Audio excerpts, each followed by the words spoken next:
Hey guys, you have to check out this episode with Jessica Satterfield. She is the founder of The Garden, and she is the author of Partnering with Heaven. It started whenever I was walking through IVF. Every morning, I just started journaling. I wanted to journal the whole process. Partnering with Heaven, the Father told me that several days into it, he said, this is not the only thing that you're conceiving as a baby. You're also conceiving a book. You're writing a book. The revelation from Partnering with Heaven came to me whenever I realized that we get to partner with Heaven for our health, for the kingdom of God to come on the earth. Partnering with Heaven is just my journey of listening to what Heaven was declaring over me and partnering with Heaven in that process. It's a 28-day devotional for women who are trying to conceive. I have had so many great testimonies already. It was just released October 1st of this year. In this episode, I talk a little bit about our infertility journey. I talk about really the three things that I've found that have unlocked me in this journey. Thank you. And it would be a great gift idea if you want to invest in someone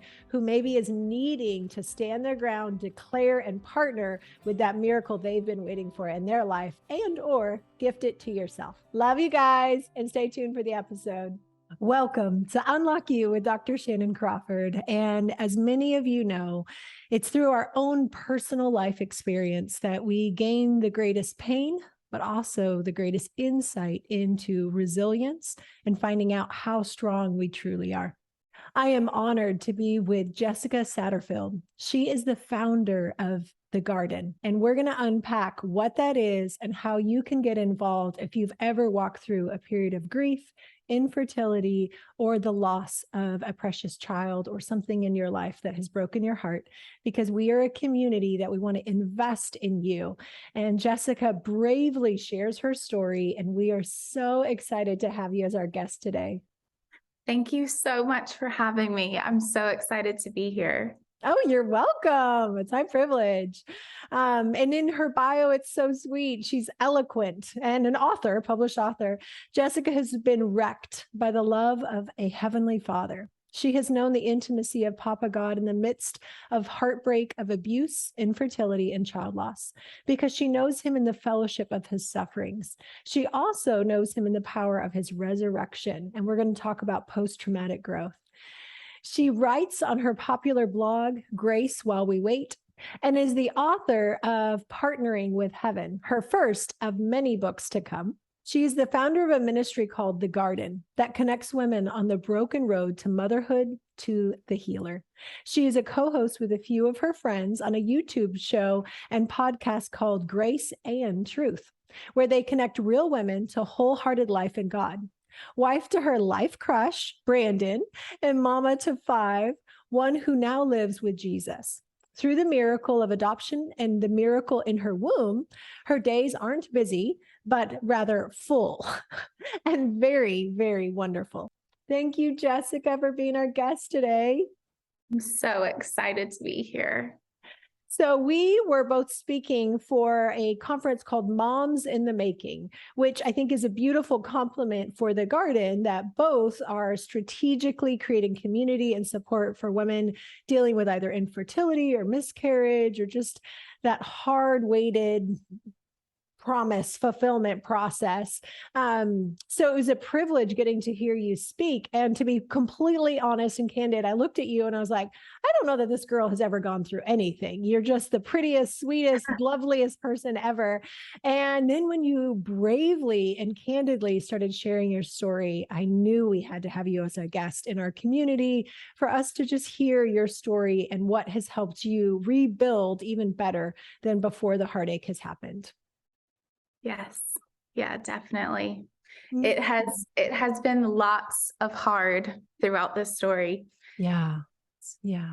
We're also walking in a lot of freedom and a lot of beauty too now. I love that. I love giving hope in context, that we've never been promised this easy life in red letters that says you will have heartache. And yet we also know that there's restoration, rebuilding, double for our trouble. So Yes. Can you share some of your story in the context of what led up to founding The Garden? Yeah. So I grew up in an abusive home, very dysfunctional. And I just knew that when I grew up, I wanted to be a mom and I wanted to have a safe home. And I was going to marry this beautiful man. We were going to live in a little white house with a white picket fence with 4.5 little blonde-headed, curly-headed children running around. And I got married after a lot of my story fast, and got married and married the man of my dreams. And we started trying to get pregnant, and our white picket fences just crumbled around us. And I thought that because I'd walked through so much hard already in my life, that I kind of done my dues, if you know what I mean. Yeah. So I was like, okay, we put in the hard. So this part of my life is going to be smooth sailing. We started trying to get pregnant, and we tried for several years to get pregnant. We did infertility treatments. We did medicated cycles. We did the timing, the shots, all of the different things. And it just wasn't happening.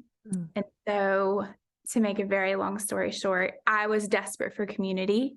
No one at that time, this was 12, 13 years ago, were talking about infertility. It wasn't something that was talked about. Now you go on social media and there's all types of communities for people walking through infertility. There wasn't then.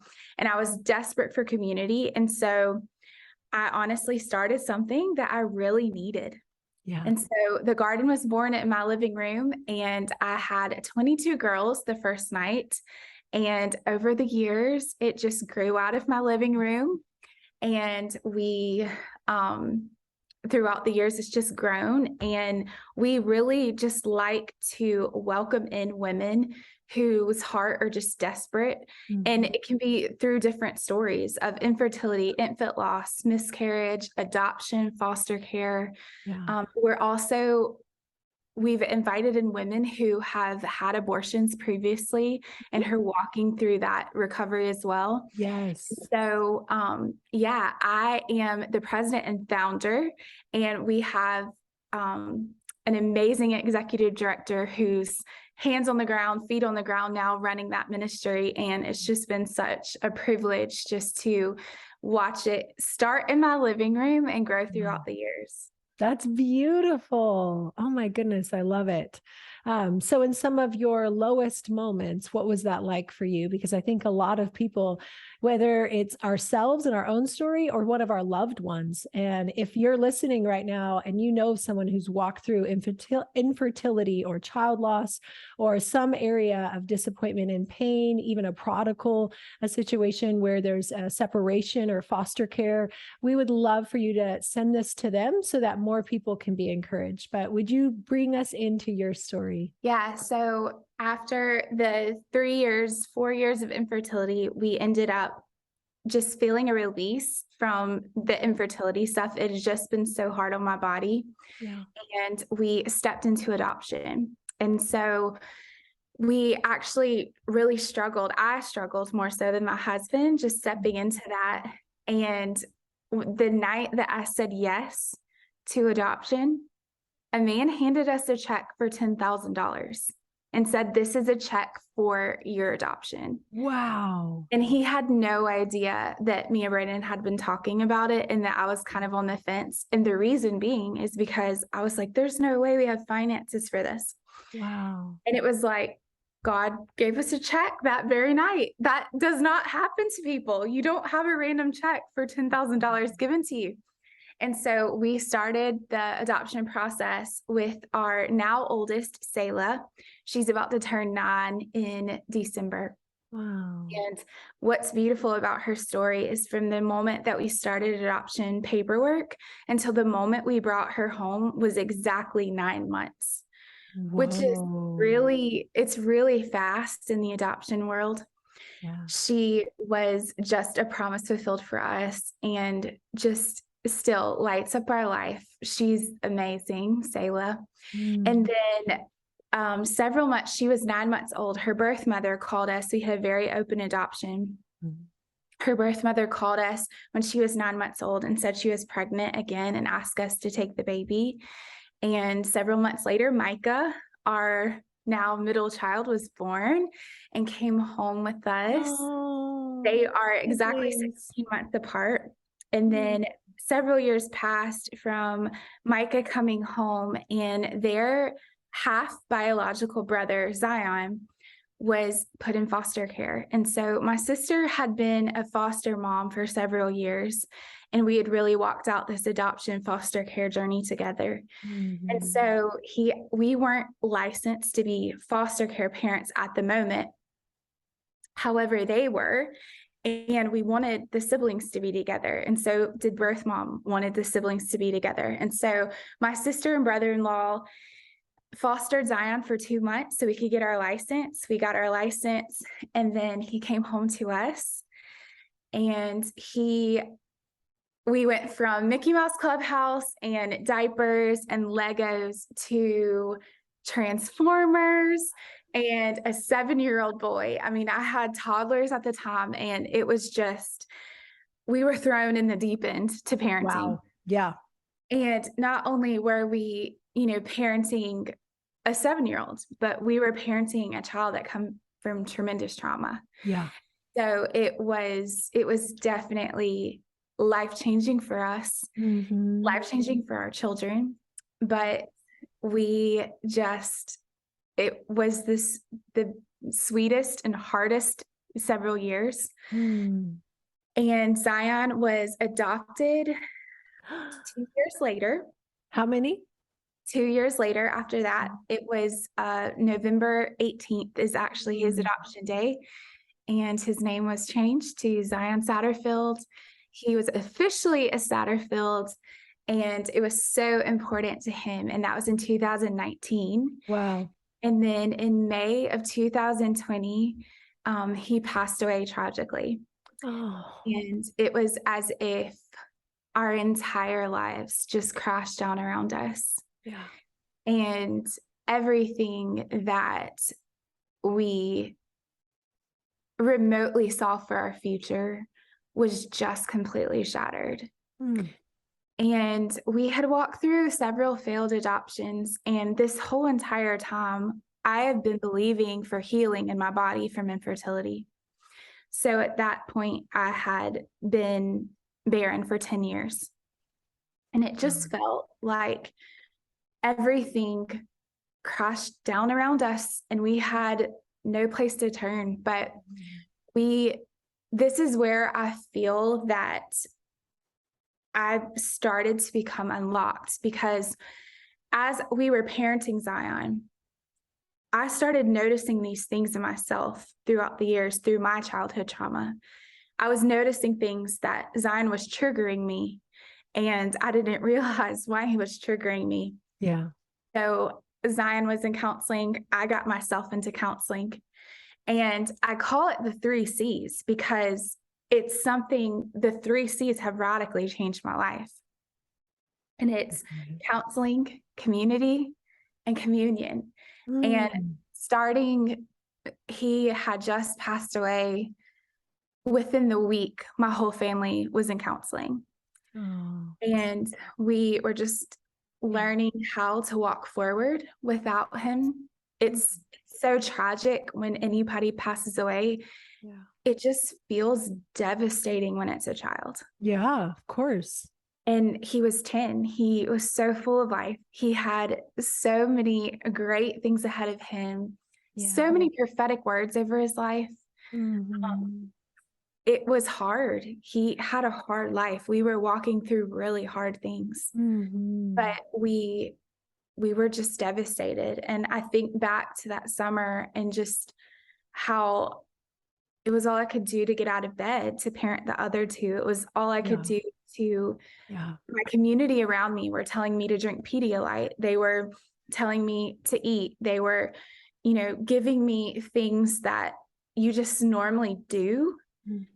It's as if I couldn't take care of myself, much less anyone else. I was just in so much shock, and the grief was just compounded. It felt in my body even.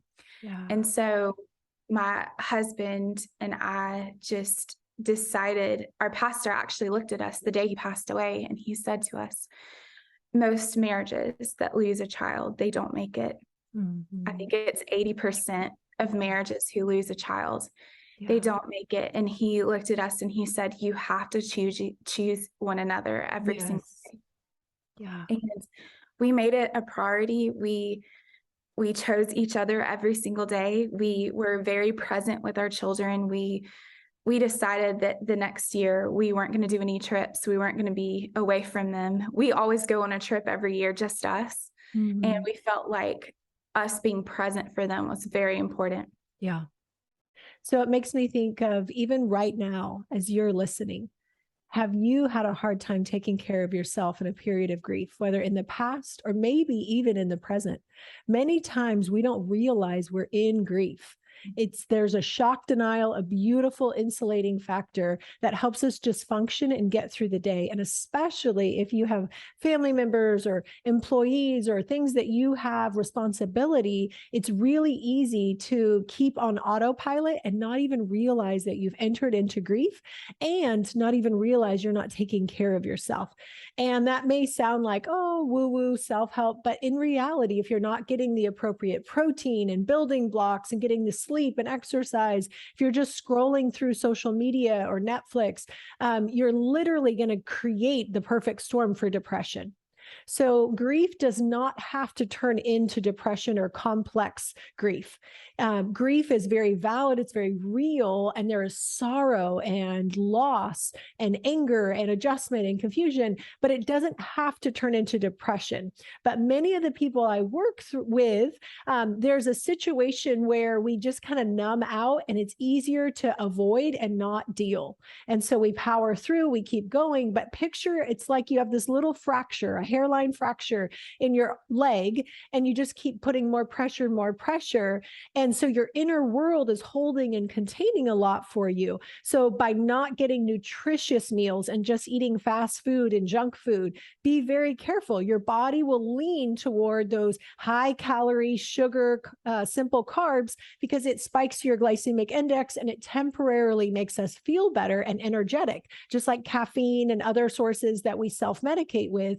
And they're not bad, but just be aware, if you're not getting good nutrition, good minerals and water and protein, the building blocks, that you need that more now than ever, because your body is also grieving. Not only your soul, but it takes a lot of energy to grieve. And you may find that you just get winded and fatigued during the day, and you're like, I don't have the energy to care about one more thing. And looking at your phone and responding to one voicemail feels like way too much. That's because your soul is going through a lot, which taxes your body. So give yourself a lot more grace during times of loss, transition, breakup, someone passing away, a move, anything where your life has just changed radically. On the outside, you might be able to function and make meals for everybody and run the business. You might be able to do that on the outside, but just be kind. Be aware, if you do not steward your inner world, you're using up all the backlog of good chemicals. And before you know it, you're going to crash. And that's where you create a depressive episode that follows grief. So I love Jessica's story, her vulnerability of sharing where she was at, where it's like, I needed friends to remind me to have Pediasure or Pedialyte, because many times our brain just is not even thinking about that. Think of it like a computer. So much of the brain is back here trying to just keep you afloat and block all those emotions and just survive the next 5 minutes. And so it's not present enough of, I should go on a walk and be in nature. I should step away from that cell phone or the stimulus of numbing out and avoiding.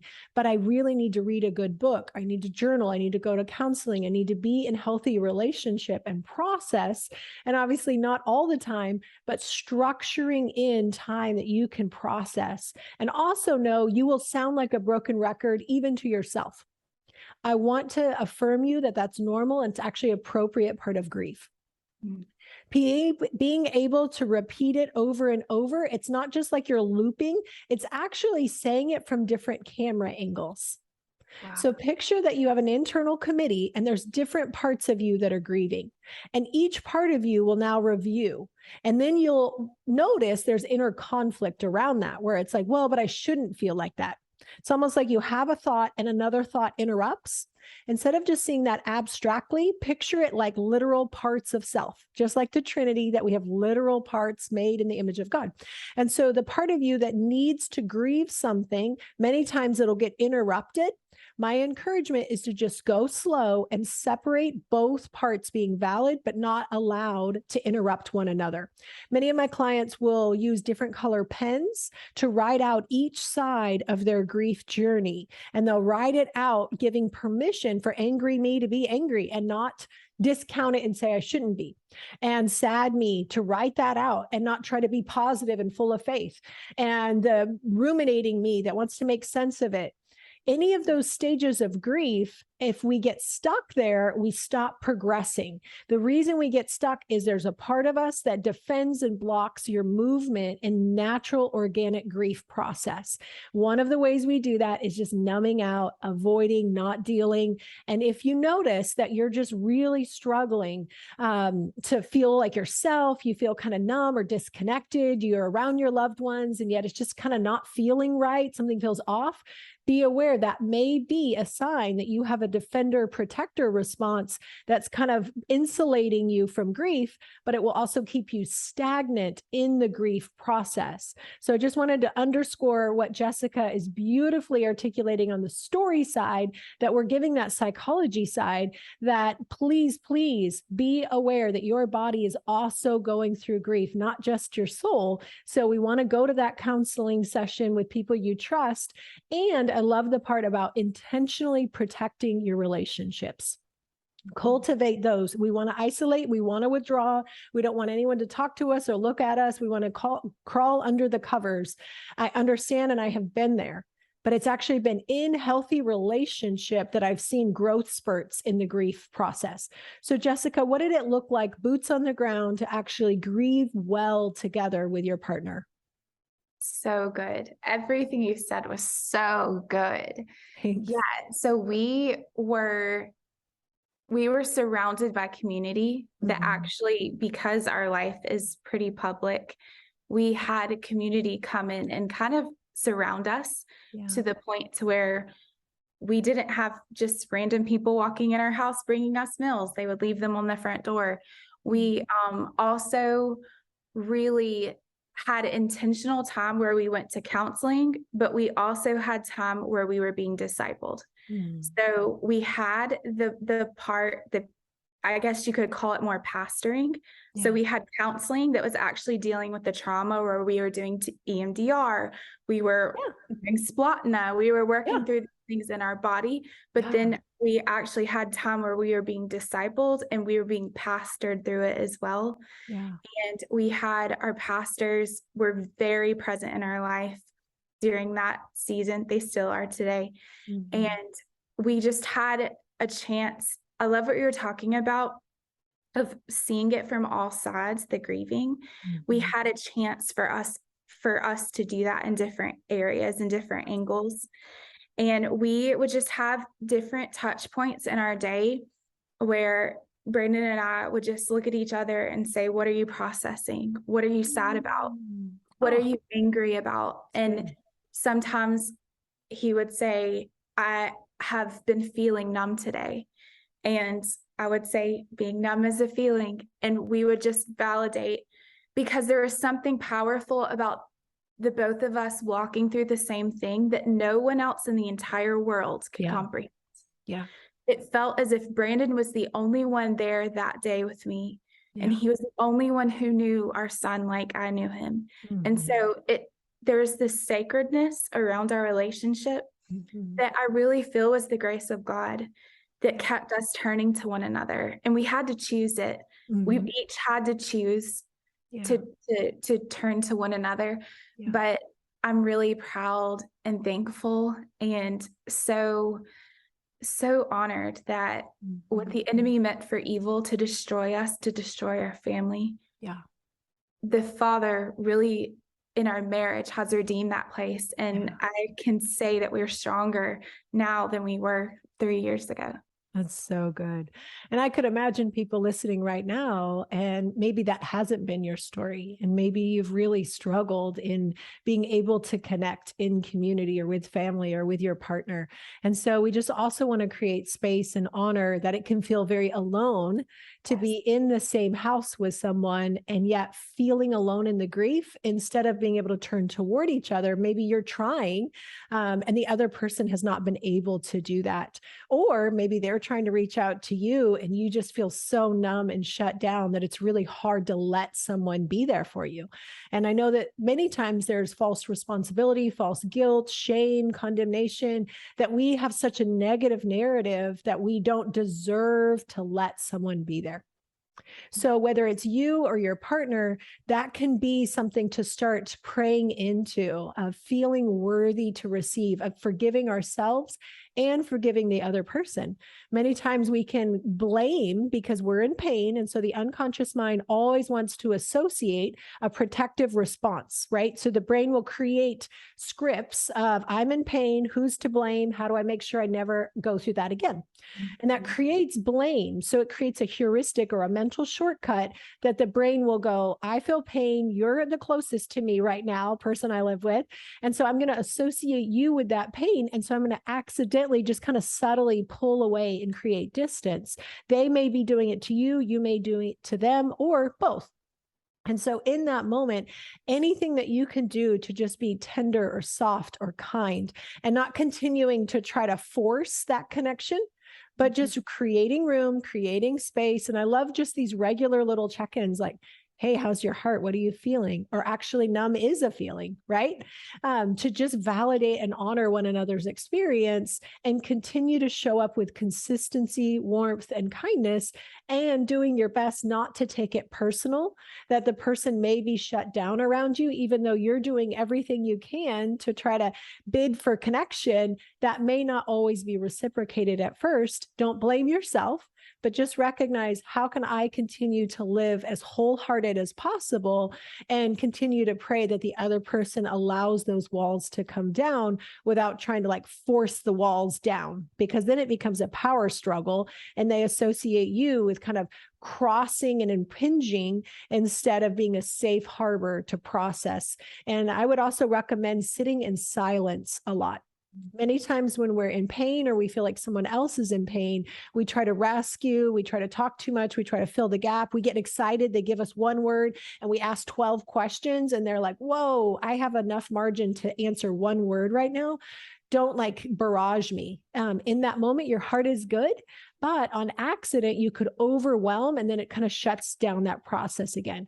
So just creating space, which just means they talk and you're like, hey, I get that, or I hear that. And I felt like that too. Thanks for sharing. And then allow some breathing room that if they feel safe, now they can open up and share that next level. And that's where that true intimacy is fostered, where we feel safe to come at our own pace instead of feeling forced because now we feel guilty and bad that the other person wants something from us. But then that's artificial and it'll lead to resentment. So it's far better to just go slow, be gradual, and create a context where we both feel safe to share at our own pace. So you said you entered into counseling. And if someone's in that deciding place, what helped you find the right therapist to walk with you and your family in that journey? I specifically have encountered lots of sexual abuse and trauma regarding sexual abuse. So I just started searching in my area for someone who was aware of trauma, who could walk me through sexual abuse, trauma. And so I found an amazing counselor who started working with me. I was so thankful that I had started counseling several years before he passed because she knew so much of my story already. And we weren't starting off from the beginning. And so it was such a blessing to have her every week. And I personally believe that every person needs counseling. Every person has gone through some type of trauma in their life that they need help sorting through. And I think it is more well received now than it used to be, but I think there's something that is really powerful about saying, I'm doing this.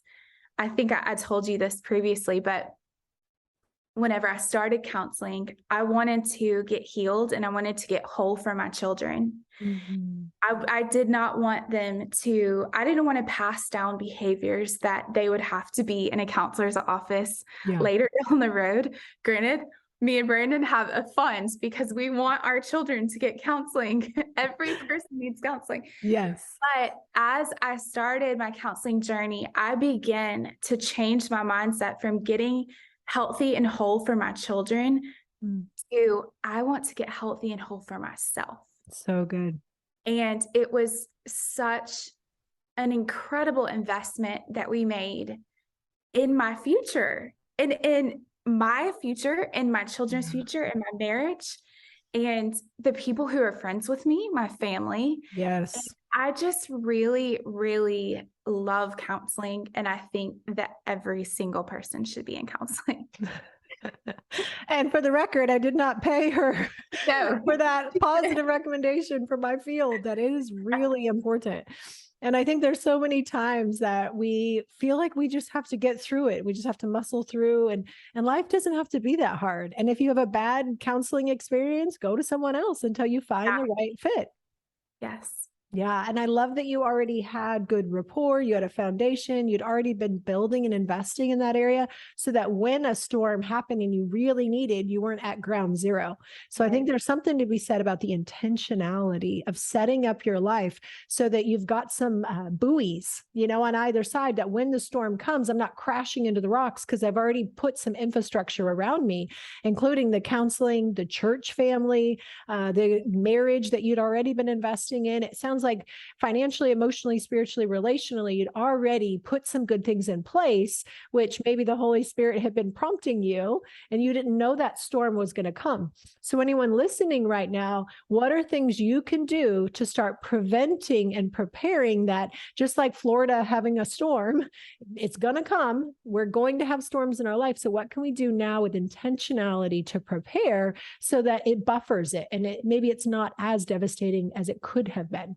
So, okay, I love the counseling. And then you had also mentioned communion. Can you unpack that for us? Yes, it's my favorite part because I grew up in a house where my dad wasn't really present. He worked a lot. And so I had this view of God that he was really far off and that he wasn't accessible to me. Yeah. And maybe he didn't have time for me or he was too busy for me. Right. But I remember there being one night whenever I was a little girl, I remember my parents were fighting and my mom took us to church every single Sunday. I'm so thankful and I just honor her so much for just making sure we were always at church. We definitely we were pretty on the outside. We were a complete disaster on the inside. But I'm very thankful she made it a priority to get us to church every Sunday. And so in the darkest nights of my story, this one night when I was a little girl, I remember my parents were fighting. It was so loud. I couldn't go to sleep. I was very scared.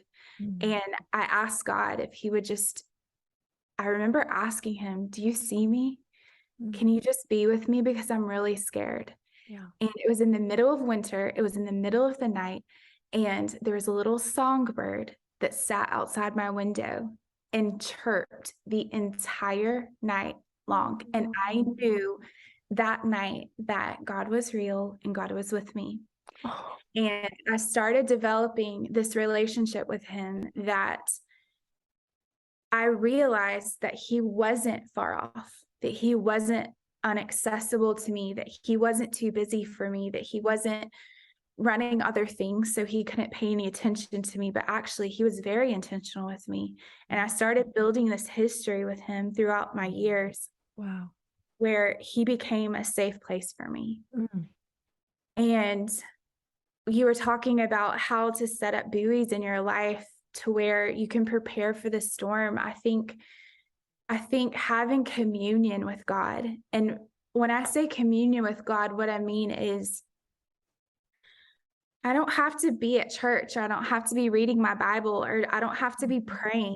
to have communion with God. I can be riding down my car thinking about how beautiful the sunset is, and knowing that he's right with me, knowing that we're sharing that moment together. There's so many times when my kids are absolute chaos in our house in the afternoons, and they're running around and they're, screaming at one another. There's dishes everywhere. The dog's barking, the baby's in the cabinets.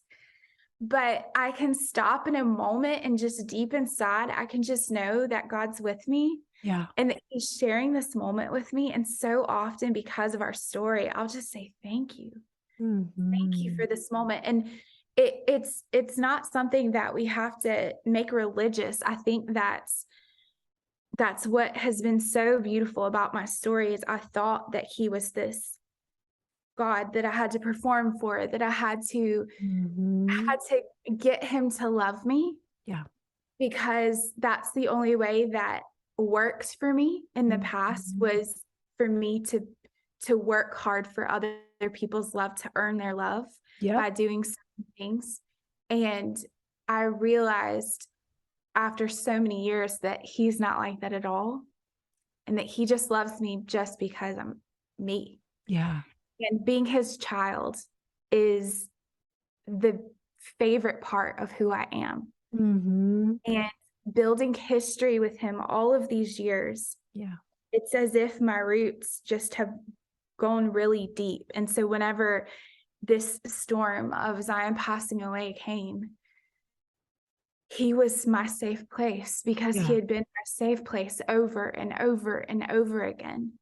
And I could not have walked through the heart of our story, of all of our story, of my childhood abuse, of dysfunction in my family, of a decade of infertility.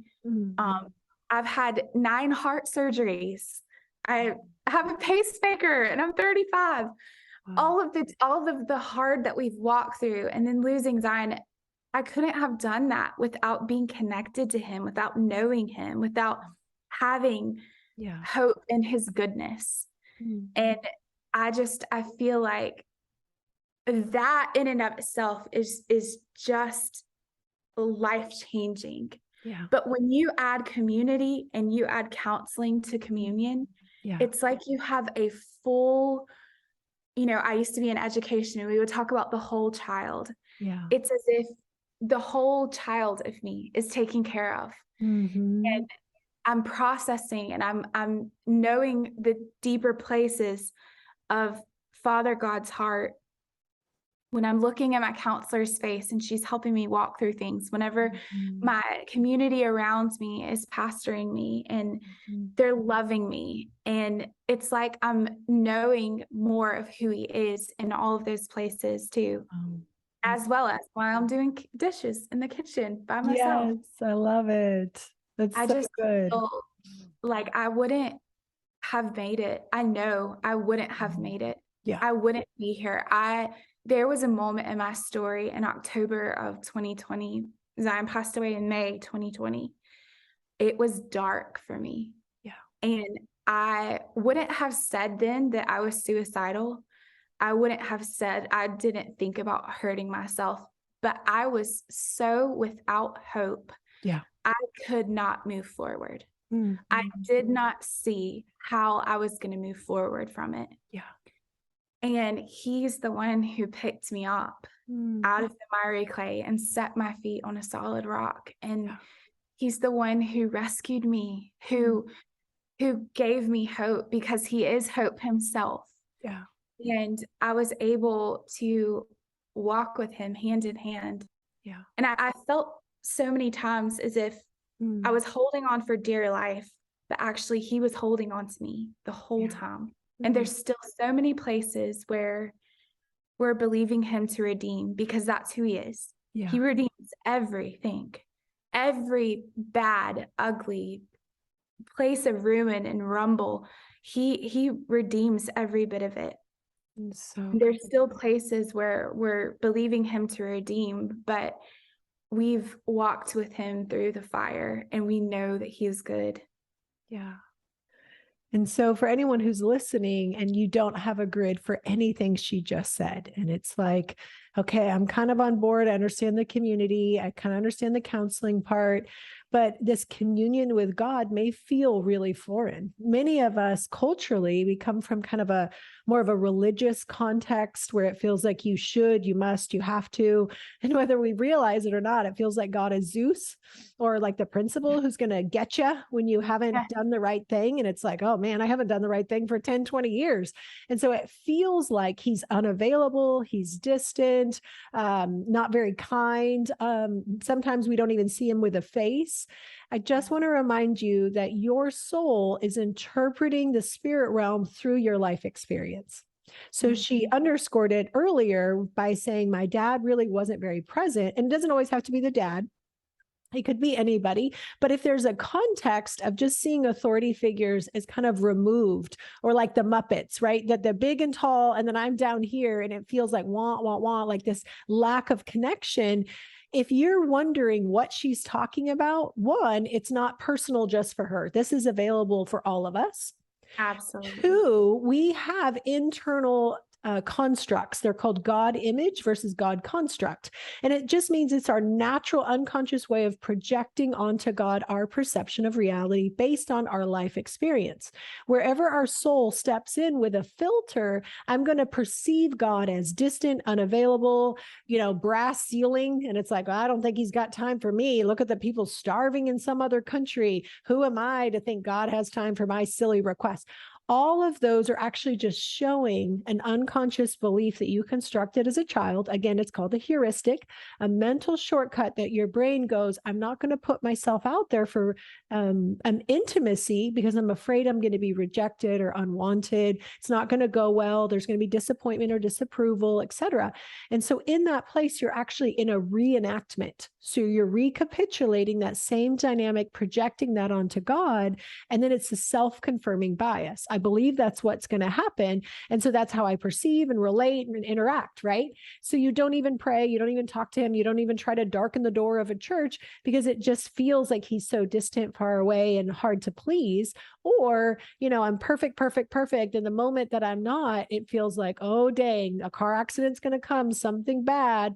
Instead of going, oh no, this is the most secure, unconditional love that you could ever experience. And as I started doing my own work in clearing out my God image, where, God was literally, his back was turned. He didn't have a face. He would hold me up by my ankle, and I was like upside down on my ankle. And I just had all these beliefs that you're going to leave me hanging. You don't really care. You don't look at me because you have so much disappointment in me. When I started to work through, that's actually coming from somewhere in my life experience, that's not objective reality. Now I could start going, no, wait, I reject the belief that God is disappointed or perfectionist or Zeus, or I'm just not even sure if he's there.